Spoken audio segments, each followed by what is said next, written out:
Okay. All right. Hi, everyone. Hello, everybody. Welcome. Welcome back to Maple Live. I'm Kish. And I'm Dan. And the theme of today's episode is wisdom to interrupt. And it has to do with something that's very dear to me and I imagine every spiritual practitioner. Right. And it's about how to know when to interrupt your patterns, your habits, your ways of being that might be causing you suffering. Yeah, it's like sometimes going with the flow is the way to be. Other times it's good to break the flow if the flow is causing harm or is obsessive or, too much. So yeah, it's very interesting. So this week we're going to explore a clip from Soryu about him kind of going with the flow and how that, wasn't the best for him in the given circumstance. And then we're going to have an interview with resident at Willow, our Canadian branch, Vīrabhadra. And then what will we move into after that? And then we'll move into 10 seconds or less. You'll hear from residents and apprentices here, as well as me and Dan. Yes. On the question of a pattern that has been changed recently. And then, as usual, we'll go into updates, photos, practice tip, and upcoming events. So we hope that you like it. And before we get started with the clip of the week, I just wanted to mention I really appreciate every one of you watching this. And as we're getting to the end of the year, we're doing some processing of Maple Live, distributing to our various social medias, etc. So we haven't been posting here as often, and hope you understand. Yeah, and hopefully in the new year we'll get back to a regular flow of Maple Live offerings. But yeah, so we wish you a beautiful end of the year and have a beautiful episode. We hope you enjoy the segments. The thing that I make fun of myself about the most when I think about my own training is that I spent a good portion of a retreat, so embarrassing, planning out a house that I was going to build. I did not build the house. I spent days planning out this house. That's a terrible occasion to plan a house. I didn't have any paper. I couldn't ask any experts. As soon as I had one part of it worked out, I had forgotten the last part. I've never designed anything like this. I'm just the wrong person in the wrong situation. I could literally have done more in 1 hour with some paper on the phone with an architect than I did in days in meditation. And why? Simple. Because the meditation is designed to prevent that. You can plan out a house, but don't do it in meditation. And I'll say a further point. You can plan out your life, but don't do it in meditation.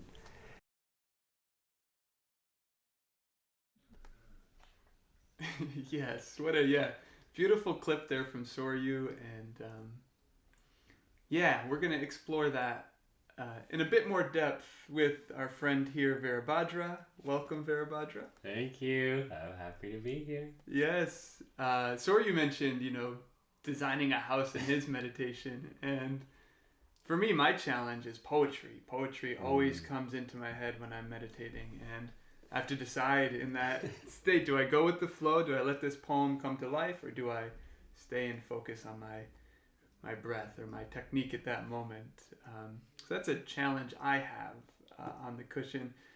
What about you? Do you have any patterns or habits on the cushion of going with the flow or having the wisdom to step in and go back to a technique if that needs to happen? In your experience meditating, how do you relate to this prompt or the theme this week?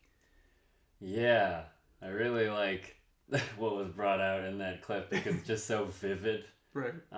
Something that's been happening recently in my practice is just intense list making and planning around tasks, which was a very valuable and huge part of my life in past years.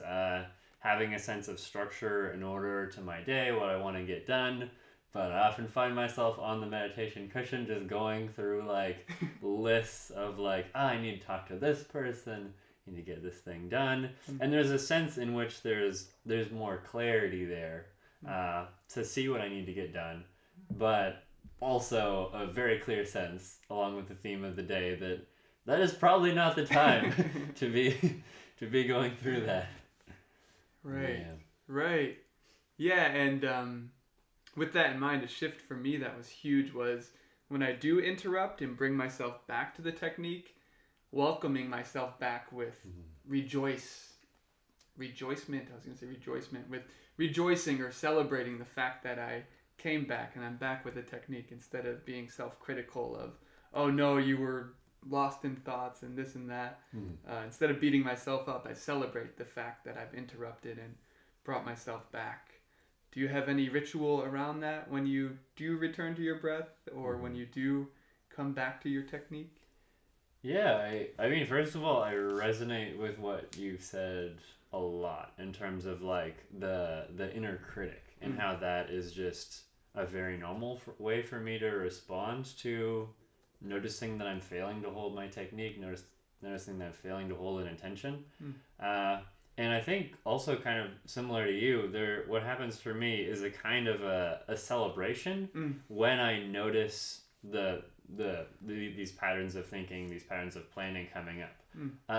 The flavor that I'm in now is like celebrating, like, oh, I want to do so many things, and some of these things are like oh, these are kind things to do for other people in the community, in the world, friends.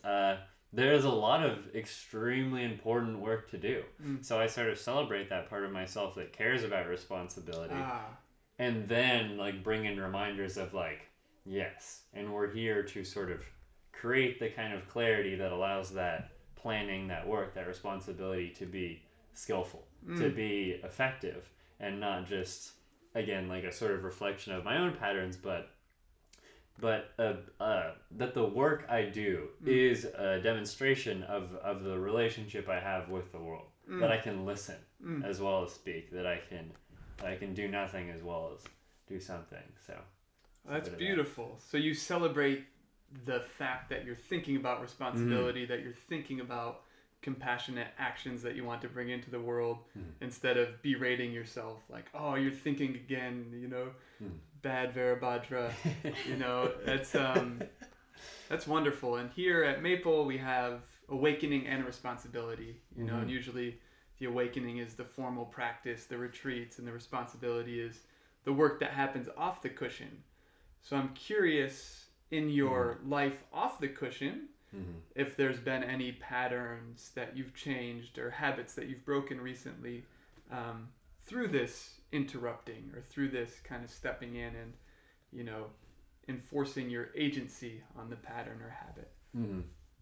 Yeah, something that comes to mind there is, again, kind of related to themes I brought out already, just having a sort of schedule for the day in terms of tasks I need to get done. So I think normally I've been in the pattern of these are the 5 things I need to do today, and if I'm not doing them immediately in a kind of linear order, there's this kind of like stressing out about it. Whenever something else comes up, whenever there's a sense like, oh, maybe I should talk to that person over there, that feels important as well, but it's not on my list. So it's kind of weird to call it an interruption, but something I'm open to more now is being interrupted by, I guess, those thoughts that I used to think of as distractions, but now trying to see the value in them. Like if I notice in this community someone who I need to talk to, there's more openness to just be like, wait, let me just feel into that for a second. Why is my brain sending me this signal now about talking to this specific person? And that's just one answer. Another sort of side of this pattern is when I'm not feeling very energized and enthused about the work, instead of just trying to like grind, white knuckle, like push through it, that is a pattern I have of just sort of like, just have to get this done. I have to go down this list. But instead sort of opening up more to maybe it's time to go for a walk. Maybe it's time to reconnect with why I'm working on this task at this time. Maybe bring out that value a little more, get to the core of it through these questions, through these distractions. Like why am I distracted now? Just making a little space for that instead of sort of silencing it. Beautiful. So you're interrupting your patterns with nourishing interruptions, which is great. Yes. You know, and yeah, maybe even changing that, not seeing them as interruptions, but seeing them as possibilities. And, yes. Yeah, it's tough when you get so focused. Like I need to do this.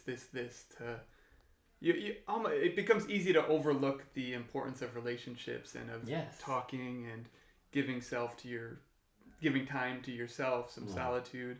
So that's, I think, very wise pattern change. Is there anything else on your mind relating to this topic that you'd like to bring into the conversation? I think just how weird and beautiful the learning journey is. Because if I'd have talked to you about these issues like months ago or like a year ago, I imagine I would have had a completely different response about like how I can use greater mindfulness to sort of cut through different patterns, different I'd say like negative parts of my life to see them and be able to cut through them. Whereas now the phase I'm in is sort of appreciating these little interruptions, and just how interruption to me is tied to choice. How can we use wisdom to make more real choices, real skillful, kind, caring choices, instead of just sort of going with what our patterns already may be, or the ways we've always sort of seen others do things, and how can we be free in a way that leads to care. Beautiful. I'm hearing a sense of curiosity and investigation and exploration, and not just like this is the way it is and I'm going to stick to this, but it sounds like your perspective has changed. You said a few months back you would have had a different thought, and now you're at a whole different place. That's, I think, beautiful to hear the dynamic learning process unfold for you. Before we close the interview, is there anything else you'd like to mention or, add more onto? I think the thing I'll just leave it with is just how hard and how valuable it is to keep coming back to mindfulness practice. I mean, it's like the word interruption. Like right now I can sort of interrupt this moment with some practice. I can sort of bring that in, and just the difficulty of doing that 1, 10, 100, 1,000 times throughout the day, day by day, week by week, year by year. But the immense value of putting in the effort to make those little interruptions. Yeah, to confront your contradictions, see where maybe the actions aren't helping and where interruptions are needed. It's beautiful. Yeah. Beautiful. Being here. Being here, always. Interrupting the distractedness.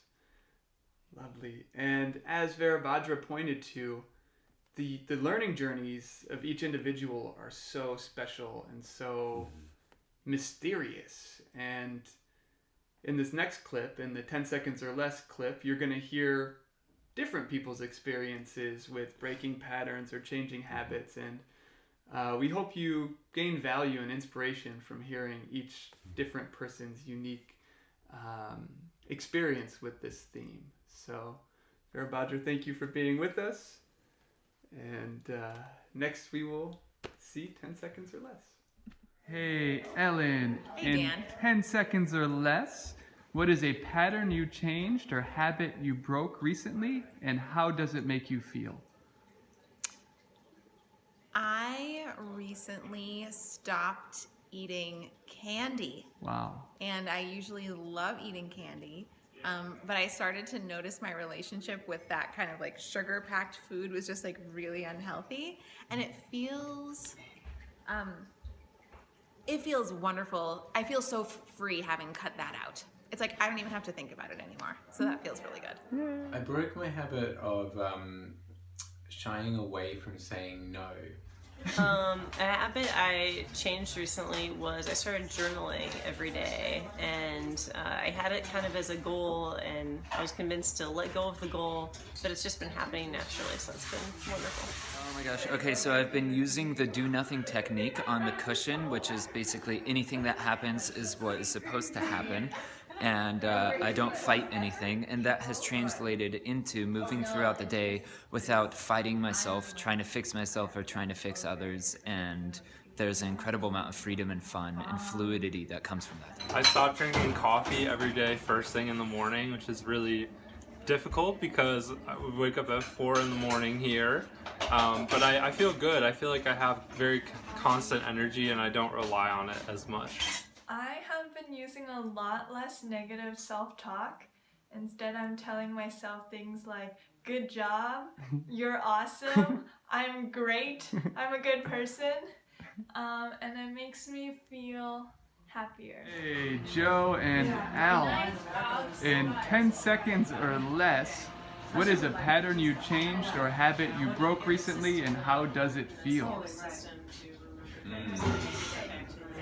I think most of my life I've lived in my head. So even if I'm having a conversation with you, I'm trying everything in my head.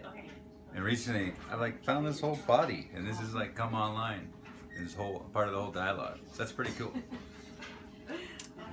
Each day we have 2.5 hours to spend our time as we please, and I've recently made a commitment to either meditating or going on our beautiful 100 acres of land every day, and it provides great grounding for the rest of my day.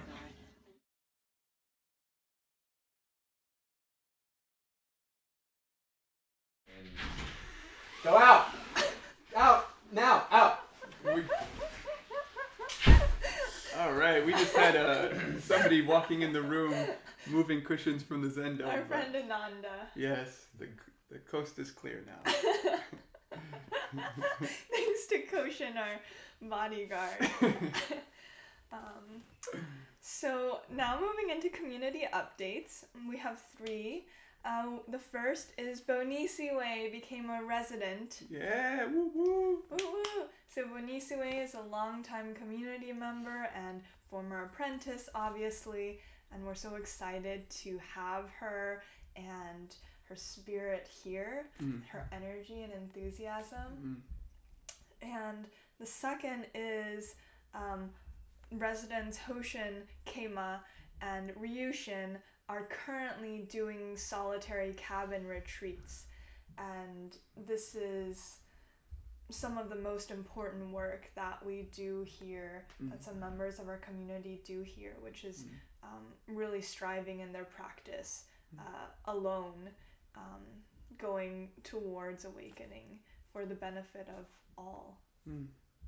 Yeah, it's beautiful, and I'm honored or given the privilege to be Ryushin's meal person. So I get to pick up his meals and set him outside and write little notes to him. So it's really interesting to kind of get that inside peek at the experience and to be able to serve him in that way. Yeah, so it's really a beautiful experience for them, for the community, for the organization, for the world. Yeah. For the worlds. Yes. Okay. And the last update is we have a new apprentice cohort. So the last apprentice cohort ended a little over a week ago, and new apprentices came in, and I mean, it's just always amazing to have these fresh perspectives and just new energies coming through the space. I know the new apprentices are currently being onboarded still in our ecology of practices and other things, and it's just really inspiring, honestly, to remember how powerful these practices are when you first learn about them. Yeah, and I've been reflecting on how deep the learning process is here and how quickly people get into the rhythm, whether it's kitchen cleaning or the early wake up. And I was really blown away at how quickly, from just showing up to being pretty integrated into the community, how quick that process is. That's good. Yeah. It took me a really long time to get used to the early wake up. But I'm glad that it's going smoothly for them. And now we'll move into the practice tip of the week. So going with the theme, we both have our own practice tips. Yeah, for me, it kind of touches on what Vīrabhadra mentioned in the interview about making lists and planning and doing responsibility work during meditation time. I've noticed that some of that is useful. There's like a minute or two that's really mindful thinking. That's like, oh, great, this task. But then I've noticed there's about 15 or 20 minutes per every mindful minute that's just worrying about the same thing I've already figured out, or I've already documented and wrote on my little notepad. So I classify that as worry, and it's a hindrance and gets in the way of my ability to practice and to meditate and to, follow my breath or do whatever technique. So a pattern I've been working on is worrying less and cultivating faith. So doing the mindful thinking and then setting it aside and having faith that that thing will happen when it needs to happen, instead of worrying and worrying and worrying. And, this is a micro example, but it also ties into larger patterns of, oh no, what am I going to do next year? Or 4 years from now, what am I going to do? That same worrying and having those same thoughts over and over again. So I'm working on shifting the pattern from worrying about these future projections, these forecasts, and just doing what I need to do now in this moment, and having faith that the pieces will come together as they will. And as my past has shown me, my worrying and projecting usually doesn't come true. So working on saving energy in that way. What about you? What's your practice tip of the week? Well, I have to say, worrying, or I think of it as ruminating, is also something that I struggle with in my own practice. Maybe the content is different, but it's still, I would say, a very similar pattern. And for me, something that I've been doing recently, which has been pretty helpful when I can remember to do it, is to return to my body. So what that means for me is like bringing awareness from my head to the rest of my body. And also something that's been really helpful has been adjusting my posture when I notice myself thinking. I'm really working on my posture. Maybe you can tell. I hope you can tell. It's pretty good. Thanks, Dan.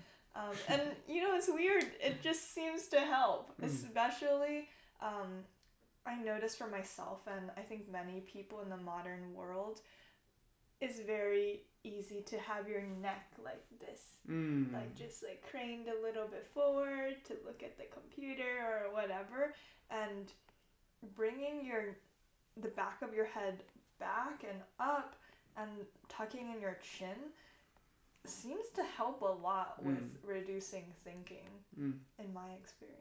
Beautiful. Yeah, hope that helps. Yeah.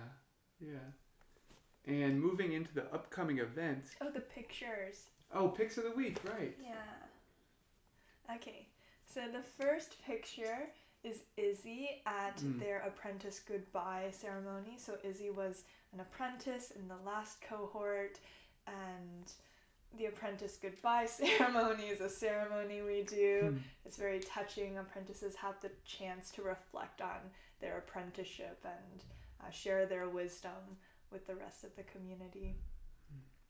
And the second picture is of Bonisiwe, as we mentioned, who became a resident recently. And this is her resident welcoming ceremony, which is another beautiful ceremony that we do here, where each of the residents have a chance to share why they came and why they stayed. And we get to hear from Bonisiwe and Soryu, and it's incredibly touching and sincere. And then the third photo, a little bit different. I think Dan and I are in this photo. Yeah, we're making holiday cards in this photo. Yeah, it's been quite the process. And really nice to connect to the wider community in that way, and to reflect on what a beautiful community we have here, and for us to show our gratitude and appreciation for that beauty and connectedness to the wider community. And then nice for us to come together and do that as a community here. That also was nice, to be sharing that experience with the other people here. And learning who has nice handwriting. Yes. Dan and Koshin are two of them. Okay. So now... moving into our upcoming events, we have quite a few events coming up here. First is the January Awakening Week, which will be led by Soryu, our head teacher here. And the dates for that will be January 14th to January 21st. If you would like any more info, follow the links that will be here in the video, and also check the Maple website. You can find more information there. And the next upcoming event will be Circle Anywhere 8-month level up training. And that will happen on February 3rd. And I believe that's just for a week. It's 3 weekends. I think 4-day weekends, 3 4-day weekends, and there's a bunch of additional training. You do online circles, you have coaching calls, so many things, and I love circling. I don't know if I've said that in Maple Live yet, but I love circling, and I really hope to be able to do this level up. Beautiful. And the first of those 4-day weekends will be February 3rd. Yeah. Right? And what is the URL for this one that people can go to? Oh, the URL. Thanks for the question, Koshin. I believe I put links to all of the events in the description, but if it's not there, I'll check after the video and make sure it gets included. And as Dan mentioned, you can also check the events section on our website, monasticacademy.org. It has all of these events and more. Yes, beautiful. And the next upcoming event is the Embody Your Medicine Immersion, which will be led by Darren Silver and Dana Saray. And that will be from February 16th to February 20th here at Maple, and we'll get into different rhythms and connecting to our rhythms, the rhythm of the community. And again, you can find more info on that on the website. It's a bit of a change of pace from the normal awakening weeks here. It'll be more interactive and more in the body, more movement oriented. And the next event is another circling event, Circling Europe 6-month SAS training. And again, it'll be multiple weeks that people will come here to Maple as part of this training. The first of these weeks will be March 3rd. And Kish did this training last year. Is there anything you want to say about this that might be useful to people? I mean, again, I love circling, so I may be a little biased, but I think you should do it. What did you gain from it, or what useful skills did you pick up? Oh my god. Well, I mean, speaking of patterns, I think circling is a really important practice for me to notice patterns and to have others point out my patterns, and also to try acting in a different way. Yeah, it's kind of hard to say how much I've grown. And again, I mean, not again, but it's like also really hard to evaluate something independent of all the other training that I've been doing here over the past year. But I know for myself, I perceived it as being very transformational, and for others in the program coming in, I don't think anyone regretted it. Yeah. Beautiful. So, yeah, circling SAS, check that out. Do it, yeah. And last, another circling event, which will be hosted by the community here at Maple. It'll be an Awakening Week in March, from March 11th to March 18th. It'll be a circling and emotions retreat led by the community here. And yeah, again, if you want to explore circling, if you want to dive into your emotions and deeper patterns, this could be a really good opportunity. So we hope you check out one or more of these events. We'd love to see you. Yes. Yeah. And yeah, that's it for this week. I guess just to let you all know, we're heading into the December Awakening Week Silent Meditation Retreat, which will be taught by Soryu, heading in tomorrow evening, if you can believe that. Right. So this will probably be our last episode for the year. I hope that everyone is doing well and is safe, and happy holidays if you're celebrating any. Yeah, have a happy and healthy new year, and thanks for being with us. Thank you for the continued support, sharing your attention with us. It's a deep gift, and yeah, as Kish said, we hope to see you in person sometime this year. Or next year. Yeah, sometime. Maybe more opportunities next year. right. Time-wise. Right, so yeah, goodbye for now, and see you soon. Bye.